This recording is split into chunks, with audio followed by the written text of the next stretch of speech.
તો પાટણ જિલ્લાના વાતાવરણમાં પલટો આવ્યો। પાટણ શહેરમાં કમોસમી વરસાદ પડ્યો। પાટણ એપીએમસીમાં સામે આવી વેપારીઓની બેદરકારી। હવામાન વિભાગે આગાહી કરી હોવા છતાં જણસીઓ ખુલ્લામાં પડી રાખી।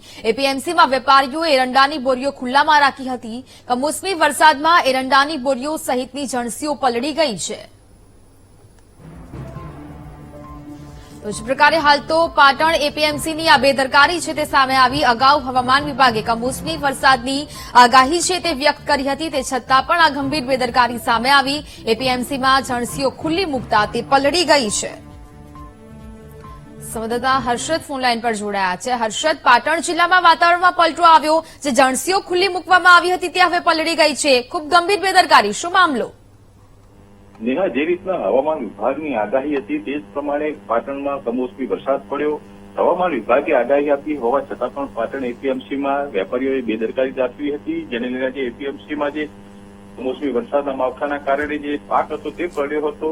જે એરંડા ખુલ્લામાં જે વેપારીઓ રાખ્યા હતા તે પલળ્યા હતા અને તે એરંડાને બચાવવા વેપારીઓ રીતસરની દોડદોડ કરી હતી અને તાર પદ્ધતિના એરંડાને ઢાંકવાનો પ્રયાસ કરવામાં આવ્યો હતો। મહત્વની બાબત એ છે કે એપીએમસીના ચેરમેન દ્વારા પણ સૂચનાઓ આપવામાં આવી હતી કે પોતાનો માલ જે છે એ ખુલ્લામાં ન રાખે, એપીએમસીના શેડમાં રાખવામાં આવે। આ પ્રકારની સૂચના હોવા છતાં પણ આ સૂચનાને અવગણવી હતી અને તેના કારણે આજે જે એપીએમસી પાટણમાં વેપારીઓનો માલ જે છે તે કમોસમી વરસાદમાં પલળ્યો હતો। નેહા, બિલકુલ હર્ષદ, જાણકારી બદલ આભાર।